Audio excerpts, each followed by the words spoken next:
बारात में जितने आते हैं मुंह फट्टे होते हैं। मुंह फट का मतलब समझ रहे हो? अगर थोड़ी सी भी मिठाई में या खाने में कमी हो गई तो जिंदगी भर लड़की को ताने मारे जाएंगे, अब तेरे बाप ने तो इज्जत ही नहीं की हमारी। इसलिए लड़की का बाप जानता पहले इनके पेट की जहन्नम को भरो और अच्छा से अच्छा खिलाओ।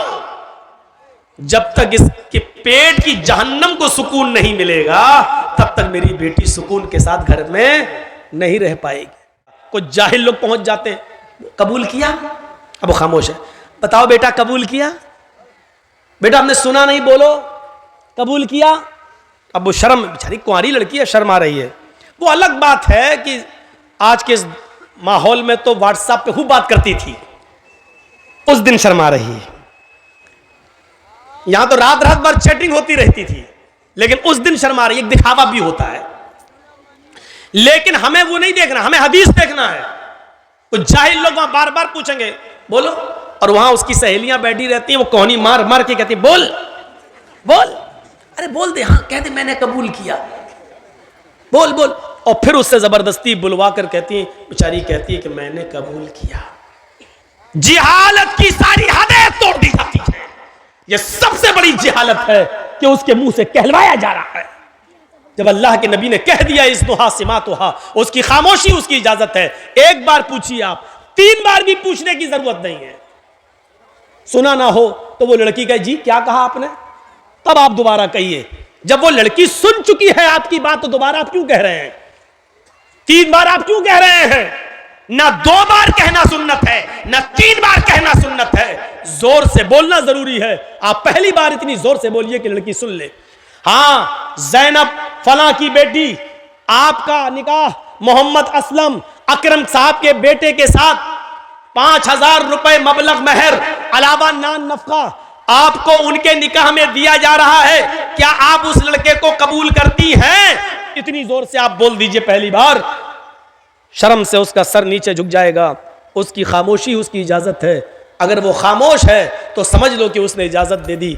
रजिस्टर आगे बढ़ा दीजिए, उससे साइन करा लीजिए और लेके चले आइए और कहिए कि लड़की ने साइन कर दिए हैं, लड़की ने इजाजत दे दी है। उसके मुंह से कबूल है का लफ्ज जबरदस्ती मत कहलवाइए।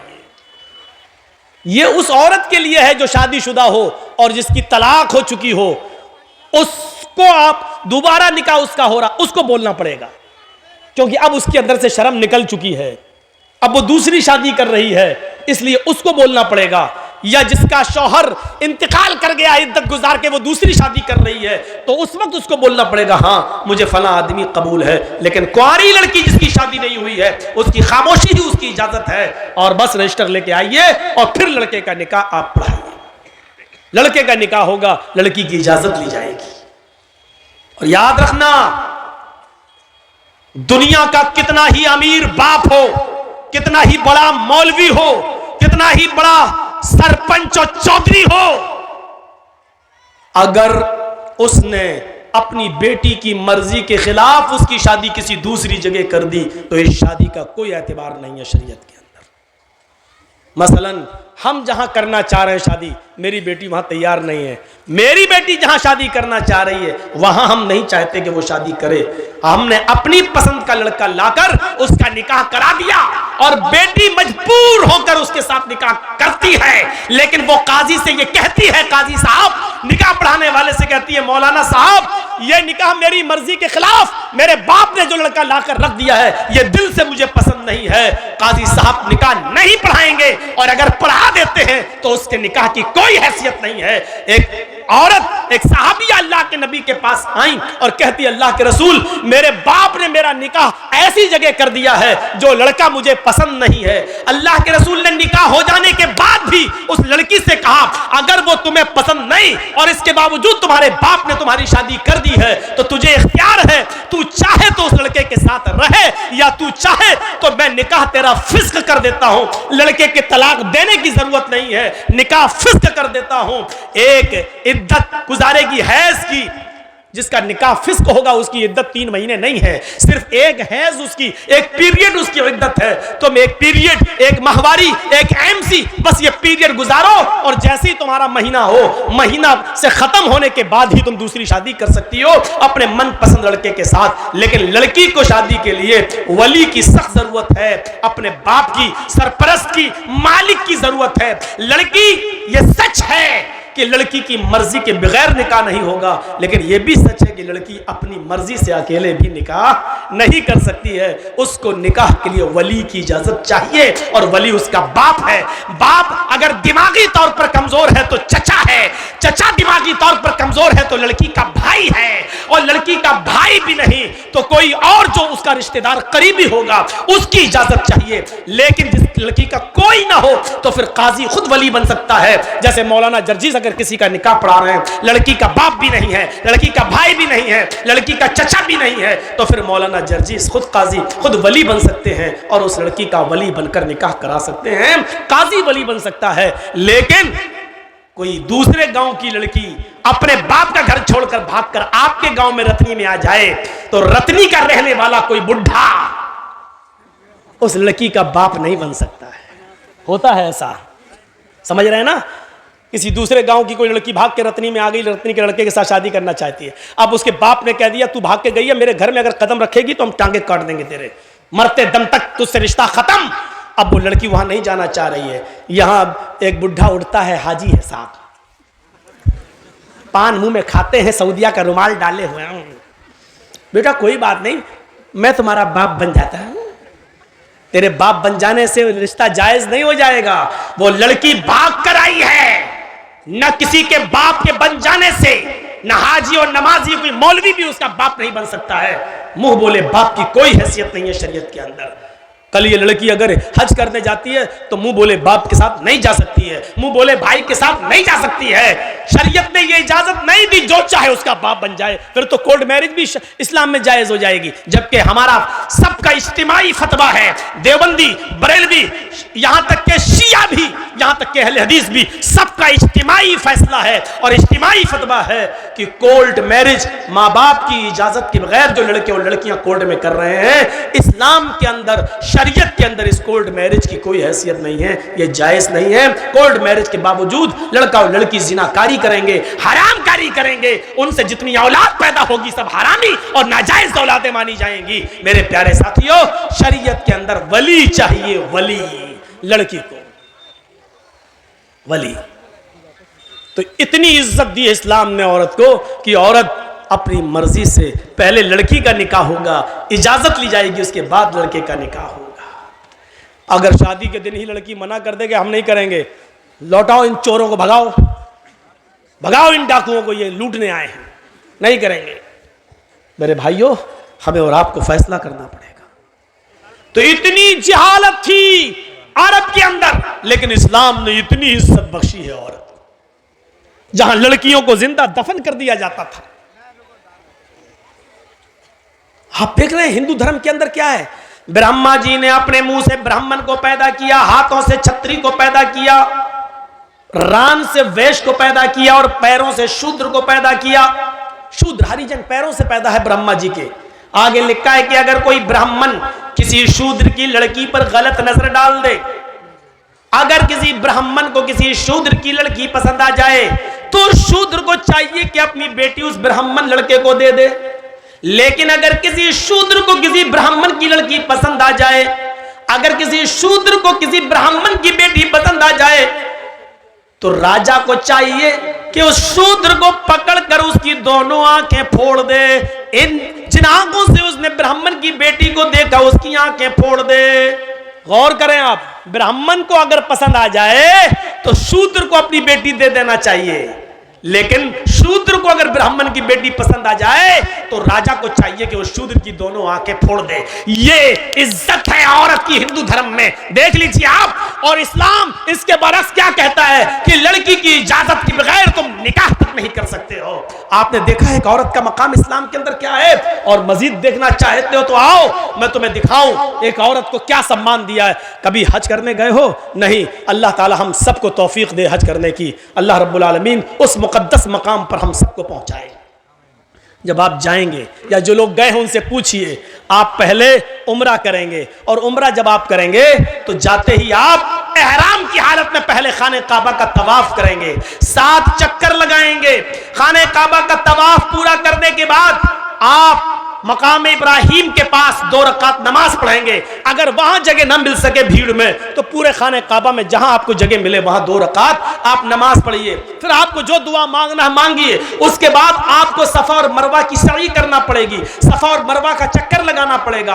आपको पहला चक्कर सफा से शुरू करना है, मरवा तक जाना है, मरवा से फिर लौट के आना है, सफा तक जाना है। आपको आने और जाने को मिलाकर 7 चक्कर लगाना है। जब सफा से मरवा की तरफ आप जाएंगे तो पहले आप नॉर्मल चाल चलेंगे, नॉर्मल, फिर हरी बत्ती लगी हुई है, ग्रीन सिग्नल। जब आप ग्रीन सिग्नल पे पहुंचेंगे तो वहां थोड़ा सा सीना तान कर, थोड़ा सा सीना तान कर, अकड़ कर ऐसे ऐसे आप दौड़ेंगे। बहुत तेज नहीं जैसे रन ले रहे हो क्रिकेट का, ऐसे नहीं, हल्का हल्का दौड़ेंगे और सीना थोड़ा सा ऐसे ऐसे ऐसे करते हुए आप हल्के हल्के दौड़, ऐसा लगे कि हाँ दौड़ रहे हैं, लेकिन स्पीड बहुत तेज नहीं, हल्की हल्की चाल से दौड़ते हुए आप जाएंगे। क्यों? आप फिर दूसरी हरी बत्ती लगी है, वहां आप फिर नॉर्मल चाल से शुरू करेंगे। फिर हरी बत्ती लगी है, फिर वहां आप सीना तानेंगे और अकड़ के चलेंगे। फिर मरवा से आते वक्त भी आप ऐसा ही करेंगे। इन मकामात पर जहां हल्का हल्का सीना तान कर दौड़ा जाता है, वहां हजरत हाजरा दौड़ी थी। जब उनके बेटे को पानी नहीं मिल रहा था, जमीन पर एड़ियां रगड़ रहे थे इस्माइल, मुंह में अंगूठा रखे चूस रहे थे, और हाजरा कह रही थी, अल्लाह मेरा बेटा प्यासा है, तेरा बंदा इब्राहिम इसको तेरे सुपुर्द करके गया है, मुझे और इस बच्चे को तेरे सुपुर्द करके गया है। जब मैंने पूछा कि मुझे किसके हवाले करके जा रहे हो, किसके हवाले, इला मन ततरुकुना, हमें किसके हवाले छोड़ के जा रहे हो?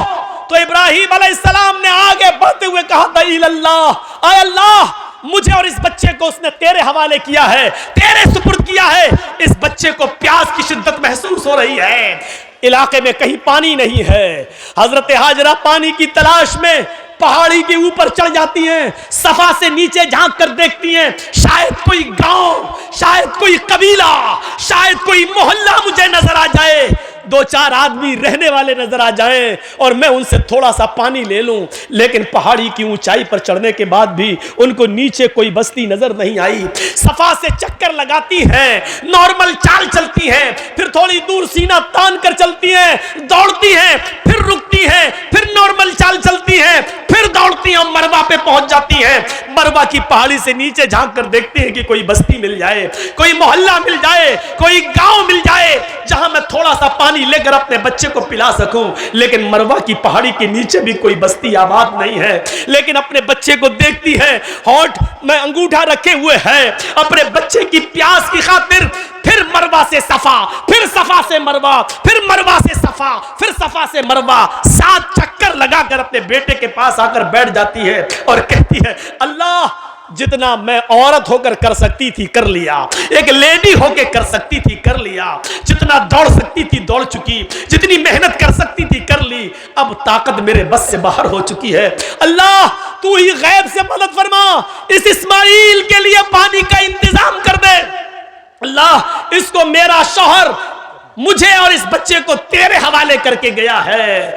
अल्लाह ने कहा, जिब्रील क्या देखते हो, मेरी बंदी ने मुझे पुकारा है और मेरा बंदा इब्राहिम मेरे हवाले करके गया है, मेरे भरोसे पर छोड़ कर गया है और मेरे ही रास्ते में गया है। जाओ जहां इस्माइल पैरों की एड़ियां रगड़ रहे हैं, तुम अपना पर वहीं पर मारो। जिब्राइल अमीन आसमान से नीचे उतरते हैं और जहां इस्माइल एड़ियां रगड़ रहे थे वहीं पर मारते हैं और पानी का चश्मा जारी हो जाता है, पानी बहने लगता है। हाजरा उस पानी को देखकर खुश हो जाती हैं और उसको मुंडेर बांधने लगती है। पानी इधर उधर बहने लगा, वो सोच रही थी कि पानी कहीं खत्म ना हो जाए, इसलिए समेटने लगी। कितना समेटेंगी, पानी का चश्मा निकल रहा है, पानी इधर उधर समेट रही है और अब अबरानी जबान में कह रही है, जम जम, ये अरबी का जुमला नहीं है, जम जम, जम जम, जम का मतलब होता रुक रुक, ठहर ठहर, कहां जा रहा, रुक, जम जम, बार बार कह रही जम जम, यानी रुक रुक, जम जम, ठहर ठहर, ये बार बार कह रही हैं, लेकिन पानी कहां ठहरने वाला है। वो समेटती हैं, पानी बह जाता है। हजरत हाजरा मिट्टी से एक मुंडेर बांध देती हैं ताकि पानी इधर उधर न जाए, इसी में जमा हो जाए। मेरे भाइयों, अल्लाह के नबी ने फरमाया, अल्लाह हाजरा पर रहम फरमाए, अगर हाजरा ने उस पानी की बाउंडेशन न की होती, हाजरा ने उस पानी की मुंडेर न बांधी होती, हाजरा ने उस पानी को रोका ना होता, तो अल्लाह उस पानी को सारी दुनिया में पहुंचा देता। और जो चीज आम हो जाए फिर उसकी कदर नहीं होती। देख रहे हो ना, गंगा का पानी हर जगह बहता फिरता, कोई कदर है? जो चाहता उसमें लैट्रिन कर देता है, जो चाहता पेशाब कर देता है, जो चाहता उसमें पैखाना कर रहा है, जो चाहता उसमें गंदगी फेंक रहा है। बार बार योगी और मोदी सरकारों को लोग ललकार रहे हैं, तुम तो कह रहे थे हम गंगा की सफाई करेंगे, आज तक गंगा की सफाई नहीं हुई है। सरकारें कटघरे में खड़ी हैं, गंगा की सफाई नहीं हो पा रही है। अब इस पानी की कोई कदर नहीं, क्योंकि जो चीज आम हो जाती है उसकी कोई कदर नहीं होती है। आज जमजम की कदर इसलिए है क्योंकि वो आम नहीं हुआ है। हजरत हाजरा ने उसकी मुंडेर बांधी। अब आपको जो बताना चाहता हूं वो ये, हाजरा सफा से मरवा तक जा रही हैं, कहीं कहीं सीना तान के जा रही हैं और दौड़ती हुई जा रही हैं। हर हाजी को जहां पे हाजरा दौड़ी थी, आज हाजरा की सुन्नत को जिंदा करना पड़ता है। वहां हर हाजी को थोड़ा सा, या उम्रा करने वाले को सीना तान कर दौड़ना पड़ता है। अल्लाह के रसूल ने औरतों को मना कर दिया है, फरमाया है कि हमारी उम्मत की औरतें सीना तान कर नहीं दौड़ेंगी, वो अपनी नॉर्मल चाल में चलेंगी। लेकिन अल्लाह के रसूल ने हाजियों को, मर्दों को यह हुक्म दिया है कि उनको हाजरा की सादा को जिंदा करना होगा। जहां हाजरा नॉर्मल दौड़ी थी तुम्हें नॉर्मल दौड़ना है, और जहां हाजरा तेज दौड़ी थी वहां तुम्हें थोड़ा तेज दौड़ना है। जहां हाजरा ने थोड़ा सीना निकाल कर दौड़ी थी वहां तुम्हें थोड़ा सा सीना निकाल के दौड़ना है।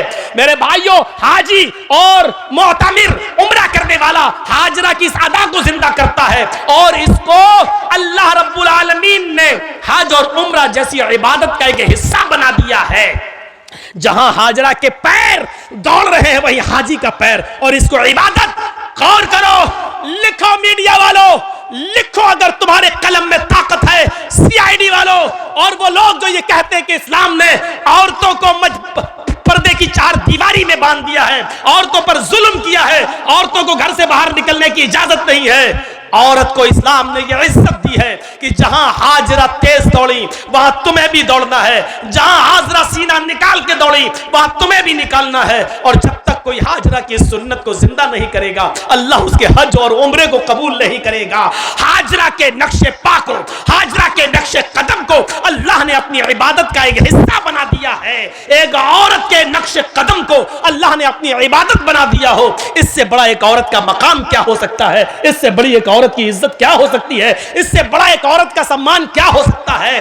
कोई किसी मजहब ने औरत के पैर, औरत के हाथ, औरत के कदम को अपनी इबादत का हिस्सा नहीं बनाया है। आज भी देख लीजिए, हिंदू धर्म के अंदर बीवी की लंबी उम्र के लिए कोई रोजा और इबादत नहीं है, लेकिन आदमी की लंबी उम्र के लिए औरतों को करवा चौथ का रोजा रखना पड़ता है। यहां उल्टी गंगा बहती है। देखिए आप, मैं किसी मजहब पर तनकीद नहीं कर रहा हूं, हर आदमी आजाद है, किसी भी मजहब पर वो अमल कर रहा है।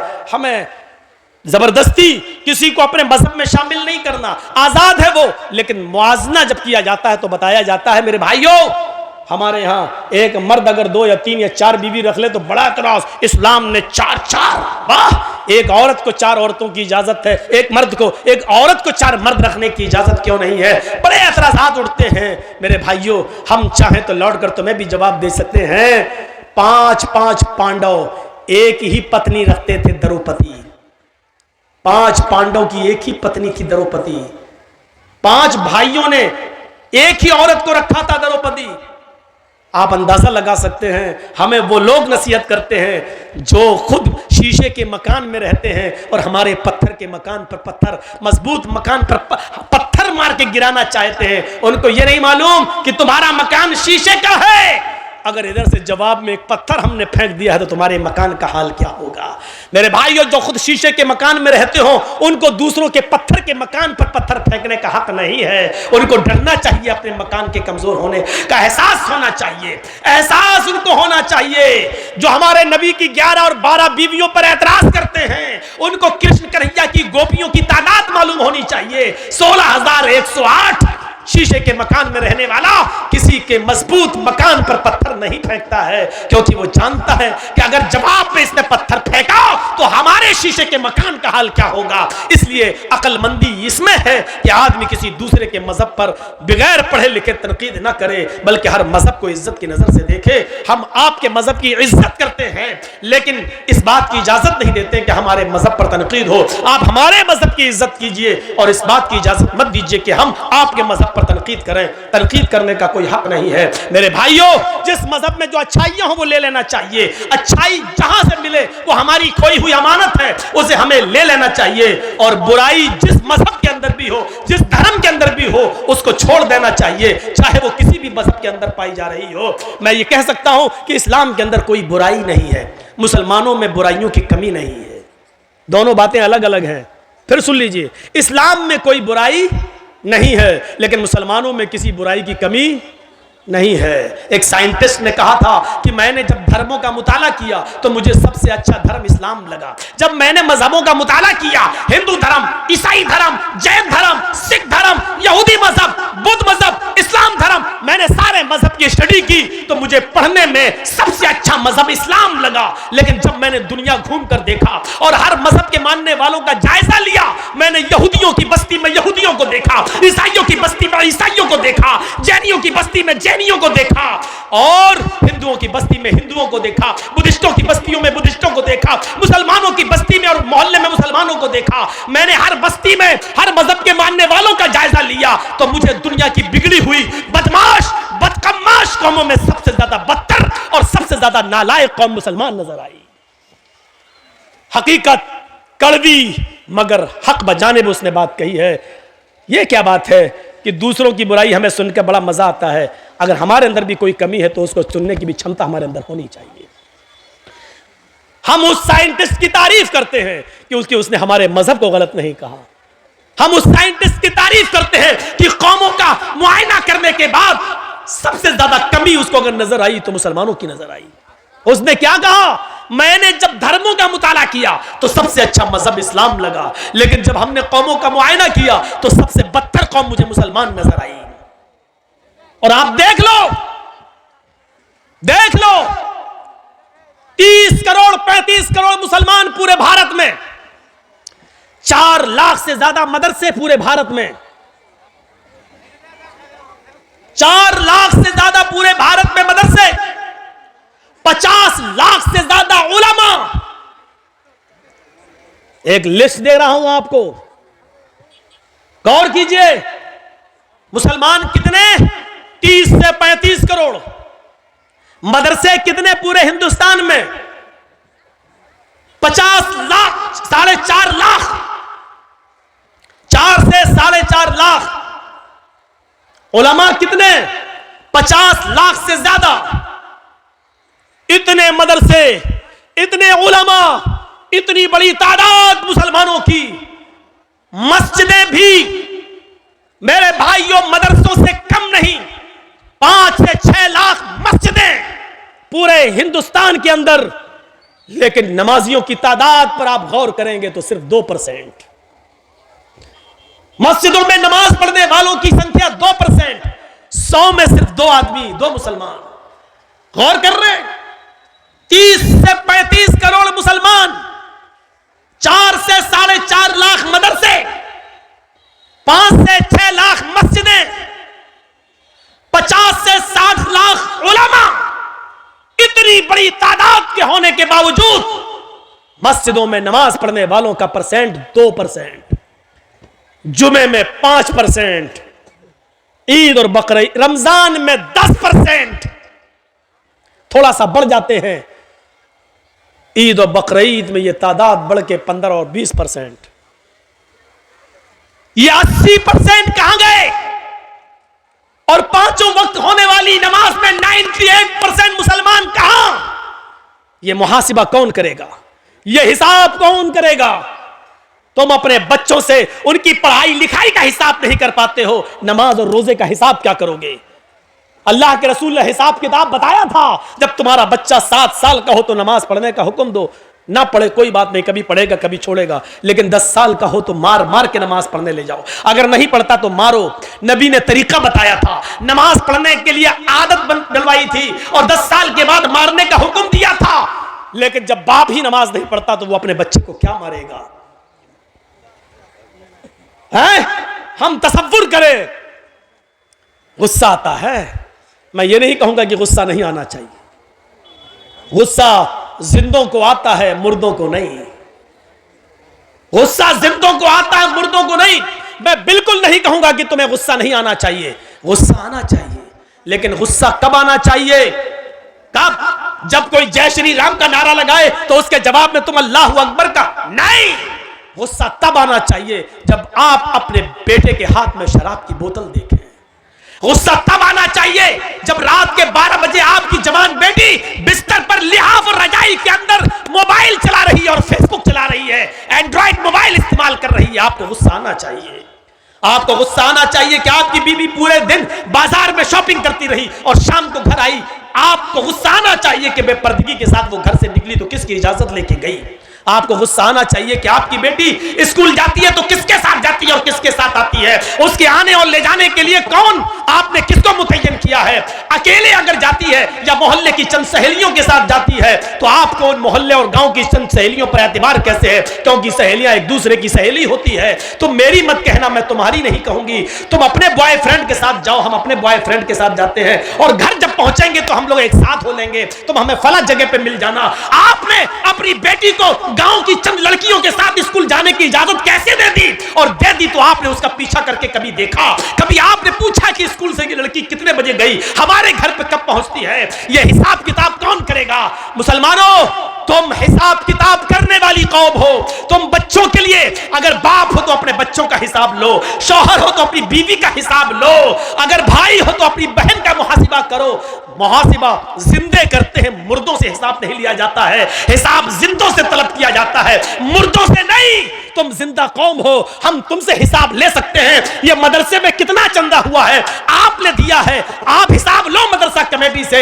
मदरसे कमेटी के लोगों को बुरा नहीं मानना चाहिए, क्योंकि एक एक रुपया आपकी अमानत है, आपके बच्चों पर ही खर्च होगा। इसलिए हिसाब जिंदे लेते हैं, हिसाब जिंदे देते हैं। हजरत उमर जब मिंबर पे खड़े हुए और नई कमीज पहनकर खुतबा देने लगे तो एक नौजवान उठा और कहने लगा, उमर खुतबा देना बंद कर, तकरीर करना बंद कर, खुतबा नहीं देने दूंगा। हजरत उमर ने कहा, क्यों, वजह क्या है? कहा, पहले इस बात का हिसाब दो, ये नया कुर्ता तुम्हारे पास कहां से आया? तुम्हारी तनख्वाह बैतुल माल से इतनी नहीं है कि तुम नई कमीज सिला सको, आज नया कुर्ता तुम्हारे पास कहां से आया? हजरत उमर कहने लगे कि इसकी सफाई मेरा बेटा देगा।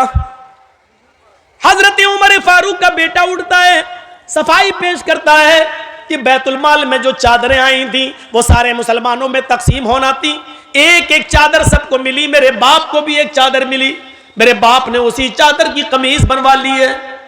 नौजवान खड़ा होता और कहता, अमीरुल मोमिनीन, एक एक चादर सबको मिली थी, मुझे भी मिली थी। मैं दर्जी के पास गया था, टेलर के पास गया था, मैंने अपना माप दिया, उस चादर में मेरी कमीज नहीं बनी। तुम तो हमसे ज्यादा लंबे हो, हमसे ज्यादा चौड़े हो, हमसे ज्यादा लंबे चौड़े हो और मोटे तंदुरुस्त भी हो, फिर तुम्हारी एक चादर में कमीज कैसे बन गई? उनके बेटे ने खड़े होकर जवाब दिया, नौजवान, एक चादर मुझे भी मिली थी, सबको एक एक चादर मिली थी, मेरे बाप को भी मिली, मुझे भी मिली, सबको एक एक मिली तो उसमें मुझे भी मिली।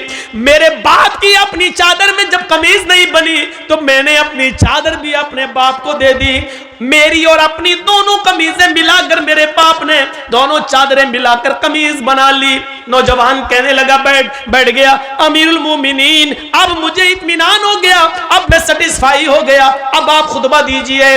जिंदा लोग हिसाब लेते हैं और जिंदा लोग हिसाब देते हैं। ना हिसाब लेने पर गुस्सा होना चाहिए, ना हिसाब देने पर गुस्सा होना चाहिए। हिसाब जिंदे लेते हैं, हिसाब जिंदा देते हैं। गुस्सा जिंदों को आता है, मुर्दों को नहीं। हम नहीं कहते कि गुस्सा दबाओ, हम नहीं कहते कि गुस्से को तुम पी जाओ, हम कहते हैं गुस्सा उठाओ, गुस्सा उभारो, गुस्सा निकालो, भड़ास निकालो, लेकिन जायज जगह पर, ना जायज जगह पर नहीं। अल्लाह के नबी को भी गुस्सा आता था और गुस्सा इतना आता था कि कि आपकी आंखें सुर्ख हो जाती थी और ऐसा लगता था जैसे किसी ने अनार का रस, अनार का जूस किसी ने नबी अकरम की आंखों में डाल दिया हो। इतना गुस्सा आता था जनाबे मोहम्मद रसूलुल्लाह को, लेकिन नाजायज बात पर नहीं, जायज बात पर गुस्सा आता था। आज दुनिया की कौमें आज हमारा मजाक उड़ाती हैं और हम मुश्तइल हो जाते हैं। यहां गुस्सा नहीं आना चाहिए। मसलन अभी कुछ दिनों पहले एक आदमी ने इस्लाम को बहुत बदनाम किया, कुरान को लेकर बहुत बातें कही, हमारे नबी को लेकर बहुत बातें कही, लेकिन हम नहीं समझ पाए कि वो सारी बातें कहने के पीछे कौन है।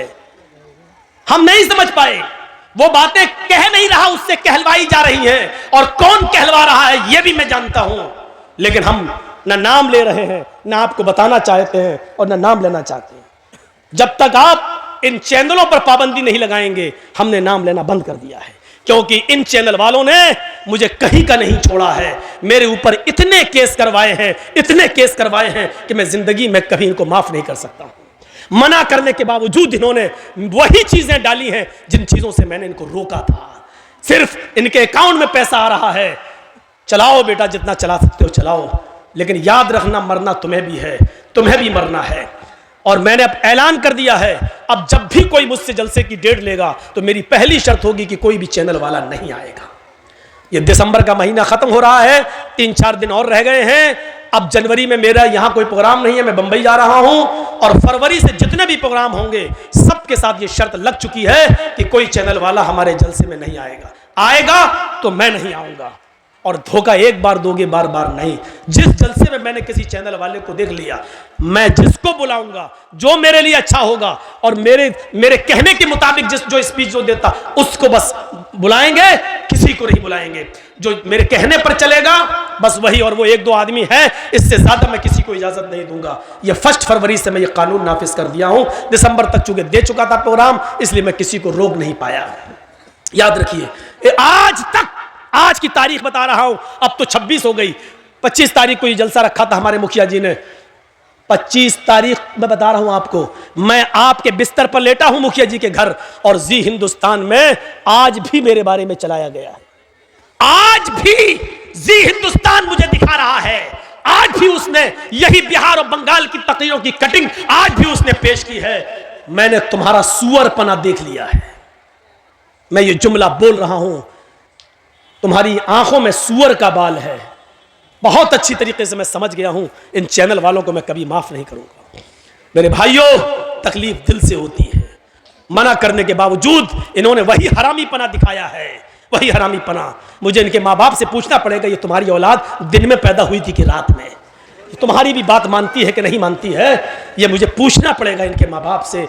लगता है ये जरूर रात में पैदा हुए होंगे, क्योंकि रात में पैदा होने वाली अक्सर औलाद ना, मैं कानून नहीं बता रहा हूं, ना कोई मौलाना कौन सी हदीस में आया है, मैं बता नहीं रहा हूं ना, आप ये पूछें, ये इनमें अक्सर रात में पैदा हुए होंगे।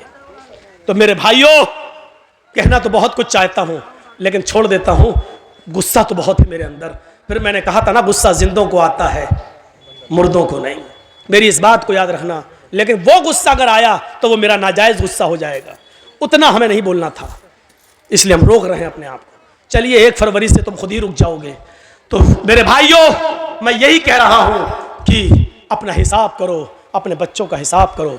पूछो, आज की नौजवान नस्ल, हमारी बेटियां, हमारी लड़कियां, आप बैठे हो, खामोश हो, सोचो क्या प्लानिंग हो रही है हमारी बेटियों के बारे में। कभी सोचा आपने ठंडे दिल से? कभी सोचा है आपने? सोचिए, मंसूबे क्या हो रहे हैं। गुस्सा आना चाहिए, लेकिन जायज जगह पर, नाजायज जगह पर नहीं। एक आदमी को साथ मिला सरकार का, गवर्नमेंट का, और उस आदमी ने कुरान का मजाक उड़ाया, हमने उसको नंगा किया। एक आदमी जय श्री राम के नारे लगाकर हमें उकसाता है, हमें मुश्तइल करता है, और हम भी उसके जोश में आ जाते हैं, और हम भी उसके अपोजिट दूसरे नारे लगाते हैं। अरे यही तो वो चाह रहा था, आपने जो चाह रहा था, आपने उसके मकसद को पूरा कर दिया, आपने उसके मकसद को पूरा कर दिया। आपको ऐसा नहीं करना था। नहीं, आपको मालूम है कि हिंदुस्तान में उनका कुछ नहीं होगा। एक है ना डासना का पंडित, डासना का अरे उत्तर प्रदेश में डासना नाम की एक जगह, वहां का एक पंडित है ना, कितना भड़काता है, कितना बरगलाता है। टीवी, एनडीटीवी ने तो बाकायदा दिया कि अभी तक जेल में क्यों नहीं गया, देखिए कितना बरगलाता है। लेकिन जरूरी नहीं कि जो आदमी हमें बरगलाए हम भी वैसा ही जवाब दें, कोई जरूरी नहीं है। मेरे भाइयों, शॉर्टकट में एक जवाब दे दूं आपको, अकलमंदी ये नहीं है। अगर कोई पागल कुत्ता मेरे पैर में काट ले, जर्जीस को अगर कोई पागल कुत्ता काट ले, तो क्या जर्जीस भी उस पागल कुत्ते को काटे? बताइए तो, क्या ये अकलमंदी होगी? अगर कोई पागल कुत्ता काट लिया हमारे पैर में, अब जर्जीस को गुस्सा, कमीने तूने काटा, पकड़ पकड़ पकड़ो, हम भी काटेंगे, पकड़वाया और काट रहे उसको, तो उससे बड़े पागल तो हम हो गए। तो कुछ लोगों का दिमाग खराब हो चुका है, किस नशे में हो चुका है? उनके साथ पुलिस की ताकत है, उनके पास एसएसपी और डीएम की ताकत है, उनके पास हुकूमत की ताकत है। वो जानते हैं हम कुछ भी कह देंगे हमारा कुछ नहीं होगा। इस नशे में, हुकूमत के नशे में, पुलिस और एसपी और डीएम की ताकत के नशे ने उनको पागल कर दिया है। वो हमें बरगलाएंगे। अकलमंदी यह है कि उनके बरगलाने में हम ना आए। हाथी का काम होता है खामोशी के साथ चलते रहना, और कुत्तों का काम होता है भौंकते रहना। अगर हाथी भौंकने वाले कुत्तों को पीछे मुड़ के देखने लगा, तो हाथी जिस मंजिल पे जाना चाहता नहीं पहुंच पाएगा। हाथी चलता रहता है, वो जानता है कि ये कुत्ते हैं, इनकी आदत भौंकने की है, भौंकते रहेंगे, थक जाएंगे, खुद ही छोड़ देंगे। इन भौंकने वाले कुत्तों को उनके हालत में छोड़ दो। हम भौंकने वाले कुत्तों का नाम भी ले देते, लेकिन इन यूट्यूबर वालों की वजह से नहीं ले रहे हैं। आप समझ जाओ, और जिसने इन भौंकने वाले कुत्तों को समझ लिया, वो पूरी तकरीर समझ गया। समझ लो कि वो कामयाब हो गया। मेरे भाइयों, ये यूट्यूबर वाले तुम्हें समझने नहीं दे रहे हैं, लेकिन हमने तुम्हें समझा दिया इशारों में। जो इन भौंकने वाले कुत्तों को समझ जाए, वो पूरा जलसा समझ गया। और समझ लो कि मुखिया जी के कराए हुए जलसे को आपने कामयाब कर दिया। मेरा इशारा समझ जाओ, भौंकने वाले कुत्ते कौन हैं, और हाथी बनने की कोशिश करो। खामोशी के साथ चले जाओ, और भौंकने वाले कुत्तों के भौंकने का जवाब मत दो। यही तुम्हें इस्लाम ने सिखाया है। अपनी आदत बदलो, वरना काटे जाओगे और मारे जाओगे, पकड़े तुम ही जाओगे। आपको मालूम है, एक तालाब पर बह रहा था एक नदी, ऊपर पहाड़ से एक नदी के पानी इधर से आ रहा था, नदी बह रही थी, और जहां से पानी बह रहा था वहां शेर पानी पी रहा था, और दूसरी तरफ बकरी पानी पी रही थी। मैं तुम्हारे हालात बतला रहा हूं, सुनो, इशारों में बतला रहा हूं, समझ लो। उधर पानी शेर पी रहा है, इधर पानी बकरी पी रही है। पानी शेर की तरफ से बहता हुआ आ रहा है, और बकरी, मोबाइल अपना बंद करो, मुझे मालूम है आजकल भंगी और चमारों के पास भी मोबाइल होते हैं, बंद करो, यहां टूटू हो रही है यार। रात के 2:22 पर किसका फोन आ रहा होगा, सोचो तो जरा। तो दिमाग लगाओ बेटा, जिस स्कूल में तुम पढ़ते हो मैं उसका हेडमास्टर रह चुका हूं, ये सब मत बताओ। यहां से सुनिए, जहां से शेर पानी पी रहा है, इधर बकरी पानी पी रही है। तो शेर ने, दोनों ने एक साथ मुंह लगाया। शेर को तो बहाना चाहिए था। शेर ने कहा, है बकरी, तूने मेरे पानी को झूठा क्यों किया? अब देखो, उल्टा बोल रहा है, जबकि पानी शेर झूठा कर रहा है, और पानी शेर की तरफ से बहता हुआ बकरी के पास आ रहा है। शेर का झूठा पानी बकरी पी रही है, लेकिन शेर ने बकरी से क्या कहा, तूने मेरा पानी झूठा क्यों किया? बकरी कहने लगी, जंगल के राजा, मैंने कहां झूठा किया है? पानी तो आपकी तरफ से बहता हुआ आ रहा था, आपका झूठा पानी मेरी तरफ आ रहा था, मैंने तो आपका झूठा पानी पिया। बकरी का ये जवाब सुना शेर ने, तो कहा, अच्छा मुंह भी चला रही है, मुझसे बहस भी कर रही है। आया और मारा पंजा और फाड़ दिया बकरी को और खा गया। ये सूरत हाल है तुम्हारी और हमारी। अगर हम जायज बात भी करेंगे तो पकड़ी जाएगी, और वो नाजायज बात भी करेंगे तो नहीं, क्योंकि पावर है, नशा है। नशा उतरता अच्छों का उतरा तो तुम्हारा क्या है? फिरौन का उतरा, कारून का उतरा, नमरूद का उतरा, हिटलर का उतरा, तुम्हारा भी उतरेगा। जाओगे कहां? नशा उतरना है, आज नहीं तो कल। और राहत इंदौरी ने कभी कहा था, जो आज साहिबे मसनद हैं कल नहीं होंगे। जो आज साहिबे मसनद हैं कल नहीं होंगे, किराएदार हैं, जाती मकान थोड़ी है। यूपी में हवा बदल रही है, हालात किस तरफ जा रहे हैं हमें मालूम है, बस जरूरत है अक्लमंदी से काम लेने की। बिहार वालों ने थोड़ी सी गलती कर दी, आज बीजेपी और जनता दल यू की गवर्नमेंट बन गई। वो गलती कहां है उस तरफ हम इशारा नहीं करना चाहते। बंगाल वालों ने उस गलती को नहीं दोहराया तो आज पैर उखड़ गए। इसी फर्क को अगर यूपी के मुसलमान समझ लिए तो इंशाअल्लाह उधर की फिजा भी बदल जाएगी। मेरे भाइयों, जरूरत है अक्ल और शऊर से काम लेने की। यह नहीं देखना है हमारा कौन तुम्हारा कौन, यह देखना है कि हमारा कम नुकसान किसमें है और ज्यादा नुकसान किसमें है। इस चीज की जरूरत है आज। आपको मालूम है, अपने अंजाम से बाखबर रहिए। एक मिसाल और देता हूं, बड़ी अच्छी मिसाल है। एक शेर, सुनिएगा मिसाल। ए भैया बैठ जाओ, ए चाय वाले बैठ जाओ, बहुत बिक चुकी है तेरी चाय। बड़ी अच्छी मिसाल है, जरा देखिए। एक जंगल के अंदर शेर भी शिकार के लिए निकला, भेड़िया भी शिकार के लिए निकला और लोमड़ी भी शिकार के लिए निकली। शेर, भेड़िया और लोमड़ी तीनों ने शिकार किया और तीनों ने एक एक शिकार कर लिया। शेर ने हिरन मार दिया, भेड़िए ने बकरी का शिकार किया और लोमड़ी ने खरगोश का शिकार किया। शेर ने कहा भेड़िए से, तुम तकसीम कर दो, बंटवारा कर दो, कौन किसका हिस्सा है, कौन क्या खाएगा। देख रहे हैं, शेर तो राजा होता है, मतलब पावर में। शेर का मतलब आप दिमाग कहीं और ले जाइएगा, मैं नाम नहीं लूंगा इन कमीनों की वजह से।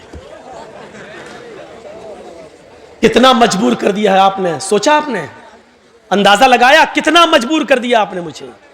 तो सुनो, शेर जब मैं बोलूं तो कुछ और सोचना, मैं नाम नहीं लूंगा।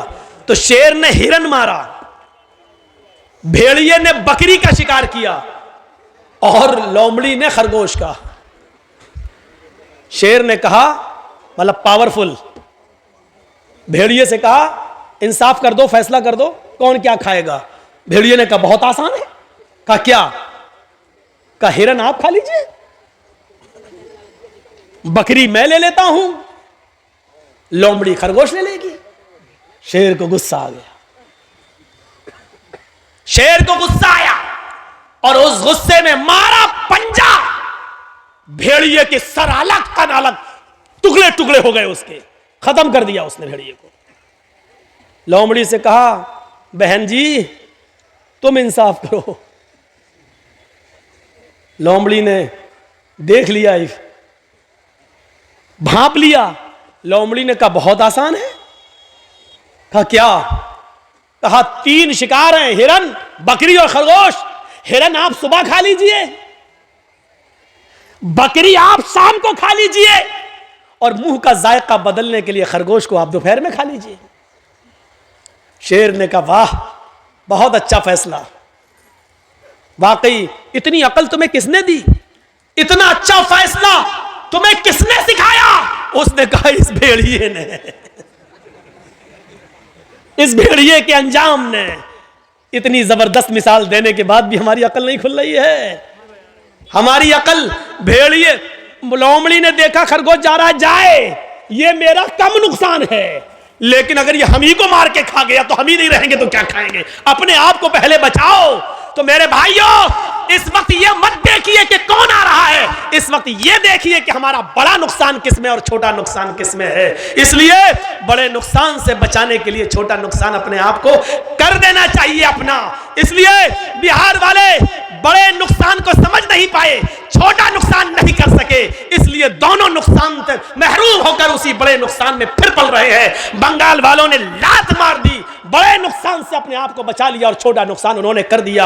अल्लाह उत्तर प्रदेश की आवाम को भी बड़े नुकसान से बचने की तौफीक अता फरमाए, उनको अक्ल व शऊर अता फरमाए और उनको भी समझदारी से काम ले और लोमड़ी की तरह उनको भी इबरत हासिल करने की तौफीक अता फरमाए।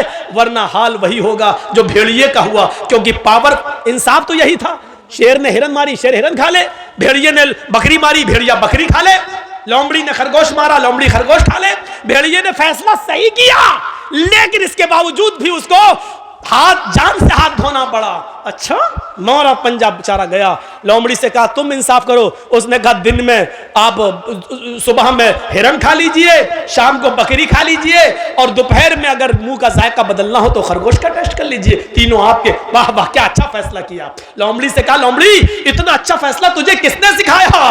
सीधे कहती है भेड़िए के अंजाम ने, भेड़िए ने, इसी भेड़िए से सीखा है मैंने। तो आप भी कुछ सीखिए, उत्तर प्रदेश के लोग बिहार से सीख लें और बंगाल से भी सीख लें। मिसाल भी बड़ी अच्छी हो, बड़े अच्छे मौके पर याद आ रही है। तो मेरे भाइयों, अपने अंजाम को समझने की कोशिश कीजिए।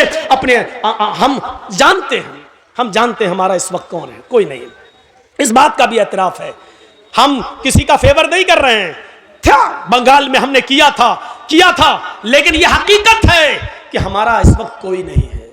आप किसी पर भरोसा करके देखें तो भरोसे के लायक कोई नहीं है। इस बात का एतराफ है कि मुसलमानों को हमेशा हर पार्टी ने ठगा है, हर जमात ने ठगा है, हर सियासी जमात ने हमारा नाजायज फायदा उठाया है। हम मजबूर हैं, लेकिन हाँ, हम अपने अंजाम को भी देख रहे हैं और समझ रहे हैं मेरे भाइयों। इसलिए हमें अक्ल के नाखून लेना पड़ेगा, अपने अंजाम को सोचना पड़े। मैं डरा नहीं रहा हूं, मुसलमान कभी किसी से डरता नहीं है।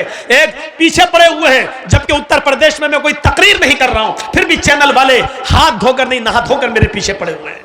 ना धोकर, ये देखो बंगाल में मुसलमानों को डरा रहा है, ये देखो एक कर रहा है। अरे मैं नहीं डरा रहा हूं, चैनल वालों, जी इंडिया और जी न्यूज और जी हिंदुस्तान, क्या तुम अंधे हो, दिखाई नहीं देता? या तुम्हें पावरफुल की तरफ से, शेर की तरफ से कोई हड्डी डाल दी गई है जिसकी बदबू का टेस्ट तुम्हें लग गया है, जो छूटती नहीं है तुम्हारी जबान से? तुम्हें पता नहीं है कि इस वक्त गाय की बात कौन कर रहा है, इस वक्त मंदिर की बात कौन कर रहा है, इस वक्त मथुरा की ईदगाह की बात कौन कर रहा है? अंधो, तुम्हें यह नहीं दिखाई दे रहा है? आए चैनल वालों, क्या तुम्हें यह नहीं दिखाई दे रहा है कि फिरका परस्ती की बू कहां से आ रही है? हिंदू और मुसलमानों को डराने की कोशिश कौन कर रहा है? आपस में यह बंटवारा कौन कर रहा है? चैनल वालों, यह तुम्हें दिखेगा नहीं, क्योंकि हड्डियों ने तुम्हारे अंदर नशा पैदा कर दिया है। वो हड्डी शेर की तरफ से आई है। शेर, बस अक्लमंद रहा इशारा काफी, शेर की तरफ से आई है। इस शेर को समझ जाओगे आप कौन है। शेर भी कभी बकरी बनेगा। और कहो इंशाअल्लाह, कहो इंशाअल्लाह। ये तहज्जुद की नमाज का वक्त है रात का, और अल्लाह ताला पहले आसमान पर आ जाता है। इस वक्त दुआ कीजिए कि बारे इलाह, जो हमारे मुल्क के लिए बेहतर हो उसको मुल्क का मुहाफिज बना। हम ऐसी दुआ ही नहीं कर रहे हैं कि कोई हम पर केस करे। हम तो ये कह रहे हैं जो हमारे देश के हक में बेहतर हो, जो हमारे मुल्क के हक में बेहतर हो, जो हमारे मुल्क की हिफाजत करता हो, जो सच में हमारे मुल्क को अपना मुल्क समझता हो। ऐ अल्लाह, तू इस मुल्क का इक़्तिदार उसको अता फरमा। ऐ अल्लाह, जो भारत के 1 अरब 25 करोड़ लोगों को एक साथ लेके चलता हो, जो धर्मनिरपेक्ष हो, जो हिंदू मुस्लिम के चश्मे से नहीं इंसानियत के चश्मे से देखता हो। ऐ अल्लाह, इस मुल्क को ऐसे लीडर की जरूरत है, इस मुल्क को उसके हवाले कर दे। आमालुकुम मालुकुम, जैसे तुम्हारे आमाल होंगे वैसे तुम्हारे ऊपर हुक्मरान मुसल्लत होंगे। हमारे आमाल अच्छे होंगे तो अच्छे हुक्मरान, हमारे आमाल बुरे होंगे तो हमारे ऊपर बुरे हुक्मरान मुसल्लत होंगे। अल्लाह रब्बुल आलमीन से दुआ है कि बारे इलाह, तू हमें हमारे आमाल की इस्लाह करने की तौफीक अता फरमा, और फिर तू हमारे ऊपर अच्छे हुक्मरानों को मुसल्लत फरमा दे। बारे इलाह, हम तुझसे दुआ करते हैं कि इस मुल्क में अमन पैदा फरमा दे, सुकून पैदा फरमा दे, शांति पैदा फरमा दे। ऐ अल्लाह, जिस तरह एक बाग के अंदर आम, सेब, पपीता, अमरूद, अंगूर, अनार सब होता है और किसी फल को किसी फल से दुश्मनी नहीं होती है, उसी तरह इस मुल्क में हिंदू, मुसलमान, सिख, ईसाई सब लोग रहते हैं। अल्लाह, हम सबको आपस में भाई भाई बना दे, एक दूसरे का हमदर्द बना दे, एक दूसरे का गमख्वार बना दे, एक दूसरे के लिए अपनी कुर्बानी देने वाला बना दे। ऐ अल्लाह, एक दूसरे का दर्द कांटा हिंदू को चुभे तो उसका दर्द मुसलमान अपने दिल में महसूस करे, और कांटा मुसलमान को चुभे तो उसका दर्द हिंदू अपने दिल में महसूस करे। हमें ऐसा एक दूसरे का हमदर्द बना दे। ऐ अल्लाह, गंगा जमनी तहजीब जो हमेशा हमारे मुल्क में कायम रही, कुछ लोग इस गंगा जमनी तहजीब को मिटाना चाहते हैं। बारे इलाह, जो लोग हिंदू मुस्लिम एकता को मिटा रहे, अल्लाह तू उनको मिटा दे। ऐ अल्लाह जो हिंदू मुस्लिम एकता को खत्म करना चाहते हैं, अल्लाह तू उनको खत्म कर दे।